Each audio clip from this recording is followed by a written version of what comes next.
If you have ever laid awake at night wondering, did I miss something? You're not alone. In this episode, you'll hear a real dementia caregiver, Anne, who is a physical therapist, a wife, and a believer who still found herself stuck in guilt, second-guessing whether she had done enough.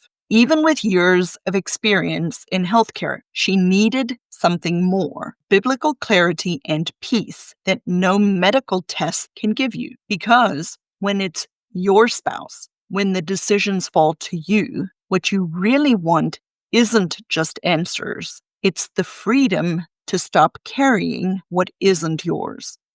Hey, Christian Care Companion. Welcome to Dementia Caregivers Support for Christians, the podcast where I teach Bible-believing Christians how to approach dementia care differently. Because we're made in the image of God, our value does not fade with memory loss, and your journey is not random.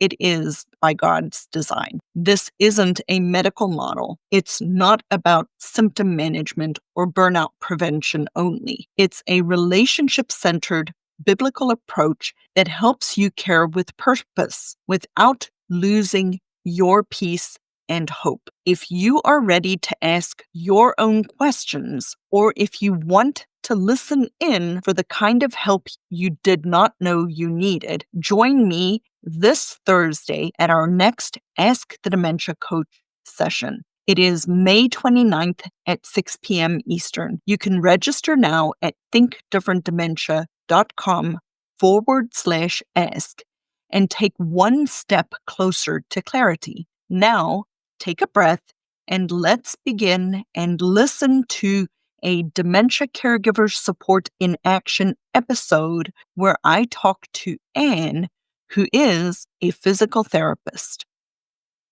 How are you, sweet Miss Anne? I'm so glad that you're here. And I'm going to ask you the same questions. I know you a little bit better, but I'm still going to ask you the questions. Okay. Let's say it's 6 months from today and caregiving is easier. What does that look like for you? Not feeling guilty that I haven't done enough and not being fearful that, again, it has to do with not doing enough and making sure that I've touched all the bases to make sure that there's nothing else we could have done. Okay. Now I'm going to ask a little bit of a loaded question because I Okay. know a little bit about your situation. Mhm. Are you referring to your mother-in-law or are you referring to your husband? I'm trying to keep them separate.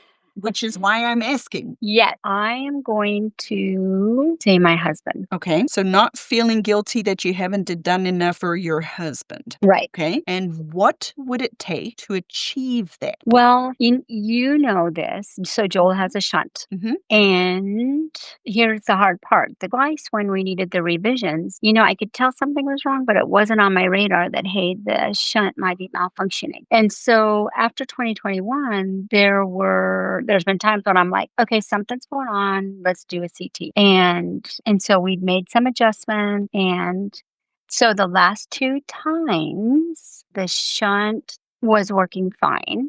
And then we just went in and I asked him to adjust it to give him a little bit more cerebral spinal fluid because his brain was shifting. And so the thing is I feel like Joel is declining rather rapidly. Mhm. And so now I'm like, well, we're going to go see the neurosurgeon next Tuesday. Okay, so that's a little bit of the medical background. Now, Right. back to what would it take to achieve the goal for you not to feel guilty that you haven't done enough? So maybe, this is where I'm like, do I ask for another CT just to make sure that the most recent changes I'm seeing Mhm. are not the shunt and the dementia? Can I ask a quick question? Sure. What would you regret more? Asking for the CT and nothing's wrong, or not asking for the CT and something was wrong? Well, I would regret it more if I didn't ask. Okay, so in So order go in ahead. order for you to not feel guilty that you haven't done enough for your husband, Mhm. it would I need set to, your mind at ease to have yeah. another CT. Right. And I know that Joel is opposed to that. And, the neurosurgeon has been a little bit because the thing is with his cavernous malformations, CTs can form them. But at this point, I'm not concerned about that because he's had multiple CTs over the years and there's been no more cavernous malformations formed. Okay. So, So let's play this through. okay, Just because you and I share a similar background, so we're gonna play this through. right. If you have the CT and the CT shows that the shunt is functioning well, we have to assume that the changes are not related to the shunt. The shunt, correct. The the hydrocephalus and the Right. So does he have normal pressure hydrocephalus? I mean, He, it's not diagnosed per se, but he has a right. shunt, so it's preventing any backup of. Right, he got the shunt because when he had his hemorrhagic bleed, it blocked off the aqueduct of Silvis. So Okay. they had to put a shunt in to keep him alive. And then what happened is in about 2007, I mean, he basically had slit ventricles. Mhm. And so when they put in the new shunt, they tried to make him normal. Well, he didn't respond well. And, and he cognitively responds very differently with just small changes. So in that's where essence it's tricky. So in essence, we're treating him like he has normal pressure hydrocephalus. Yeah. Because the shunt, the pressure, depending on whatever adjustments they make with the shunt, impact his cognition or not. So Right. functionally, whether he has a diagnosis, functionally he is being managed like he has normal pressure hydrocephalus. Right. So it sounded to me from what you said that the last 2 times there was nothing wrong with the shunt, Correct. right? Right. But you're noticing all of these other changes. Yeah. So would you regret it more to have the CT and nothing's wrong, and then we know that we are likely dealing with a vascular type of a dementia? I would feel horrible is if Okay. if the shunts wasn't working and he was building up and it Mhm. was causing more brain damage. Right. Because then I would feel like I should have caught it. That's what happens. I understand that. Now, Yeah. and I'm going to use me as an example here. Okay. I knew with my mom that something was going on with her swallow for a long time. Yeah. But my mom had repetitively told me over months and years and years, I don't want all sorts of, I don't want to Right. be poked and prodded and messed with. And I like literally every single time I took her to the doctor, we'd get in the car and she would say, I don't have to come back again, do I? And I'm like, no, mom, we do, right? Even to her GP, Yeah. even to, the podiatrist. And so by the time it was bad enough for my mom to want to have the EGD done to see what was going on, it was too late. Right. It wasn't the stricture, in essence, that caused her to pass away, but it contributed to it. Okay. But at the same time, I walked away with no regrets. Yeah. Because I allowed my mom to make the decision she wanted for her life. Yeah. So what I'd consider you maybe thinking about talking to Joel about is truly his preferences. I know a little bit about your situation and your story, and you've been navigating his process for a very long time, and he has done exceptionally well. Yeah. Having said that, he's your husband and you know him well. What does Joel, if we were to be, and I'm not saying we are, at the latter stages of his life, what would he want to do? Does he want all of these tests? Does he want these tests at all costs? Or numbers of days more important to him than quality of days? Okay. Right? What?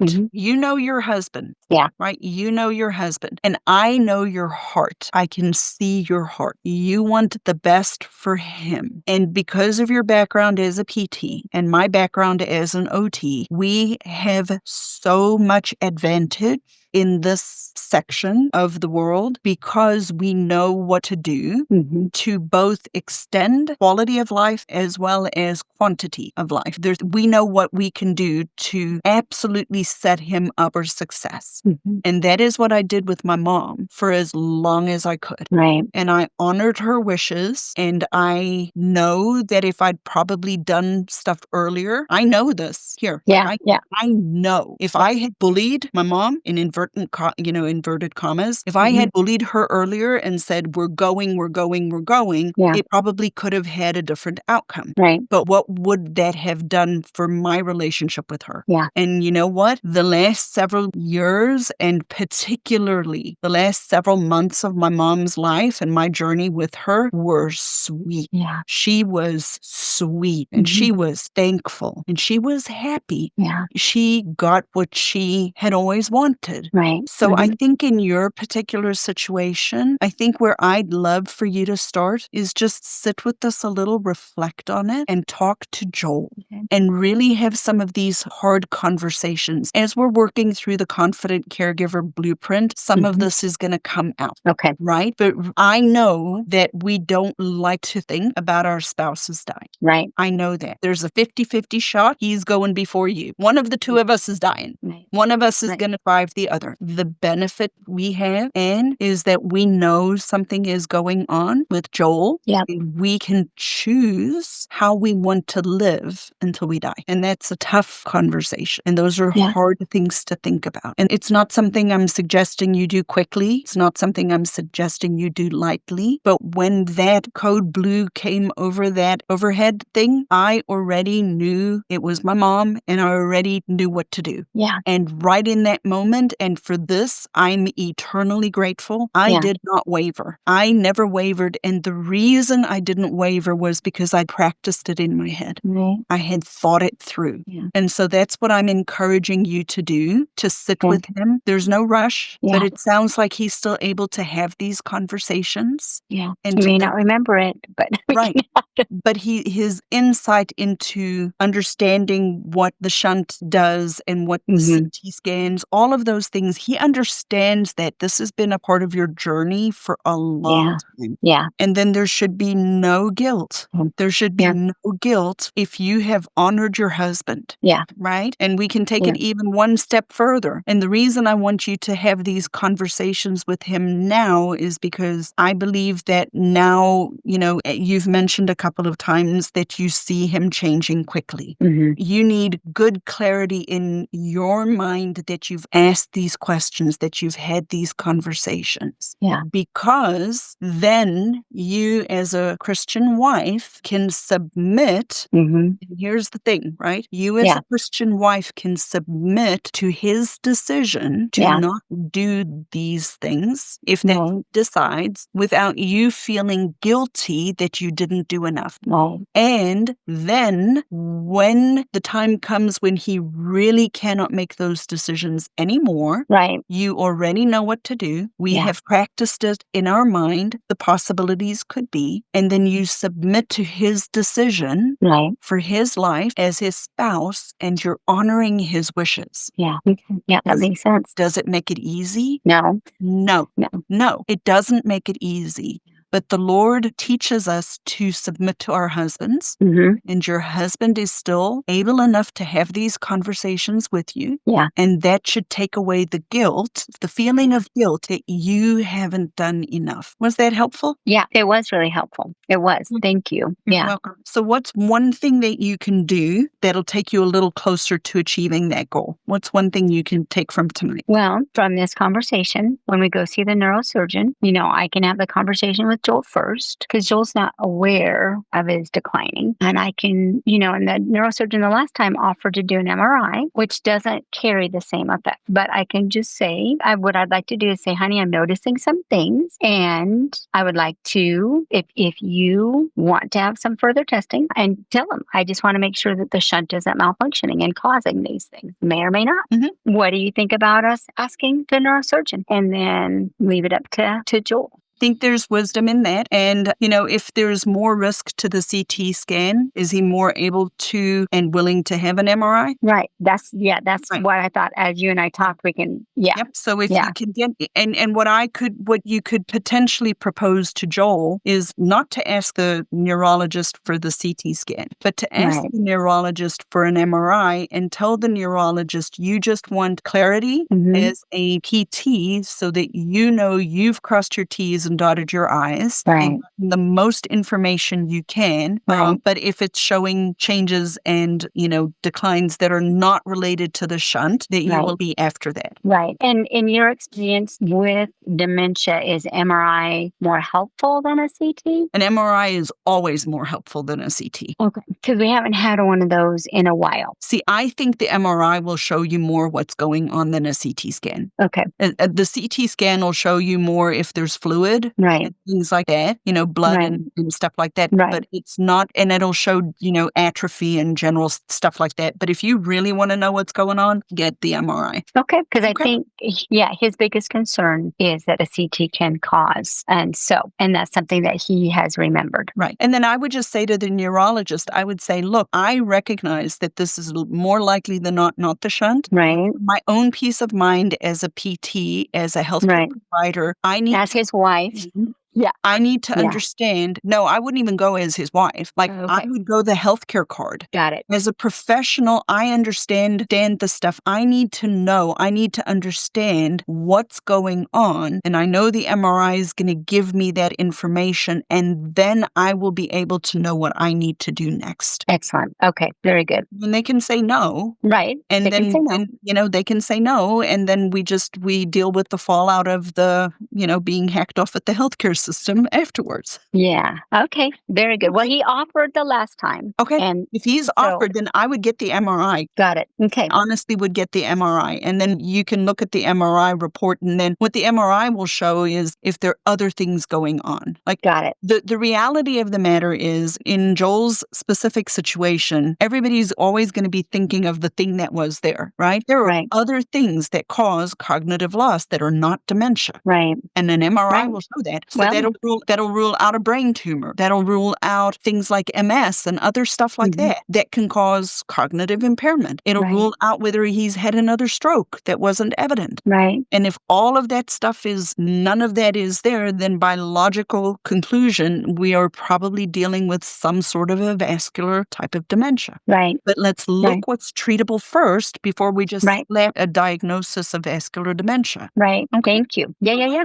Can I feel like I can advocate and then I won't have guilt. Yes. There you go. Thank you. But then you're advocating in a way that's consistent with his desires. Right. Because I will talk with him first. Right. Well, he doesn't want a CT scan. So Right. we're still advocating for him, but in a way that's Right. consistent with his desires. Desires. And Right. then your goal is to find out some of the other stuff. Right. Like, just have conversations. Honey, Okay. what's more important to you? Do you want to, if things were to change, Right. would you want to live a lot longer? And it doesn't Right. matter, that things are changing and you're needing more help, or would you want to have better quality but go to the Lord earlier? What's more important to you? And if he says, I want to go to the Lord earlier, what does that mean? You don't get the testing? No, what that means is we're starting to find out what Joel's preferences are for Okay. end of life. Got it. Okay. And I'm not saying that his end of life is today. Right. But what I'm Right. saying is that we know in your particular situation that with all of his medical comorbidities and things Mm-hmm. that have happened, Right. he likely isn't going to live to be 90 years old. Right. So Right. what lights his fire? What does he want to, what does he want? Would he want a Right.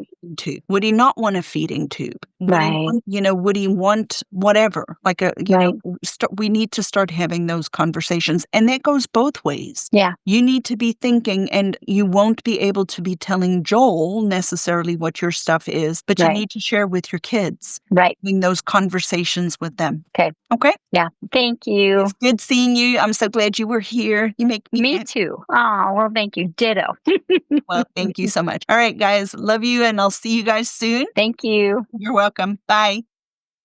People who are really benefiting from the community are the people who joined earlier on before they need it and that have been active and are participating in the community, because then they already know what questions to ask and they have a place to come, and they're not constantly wondering, what do I need to do? How do I need to do it? So people listening are interested in tapping into or learning about the community. I'd invite you to just go to the website, thinkdifferentdementia.com.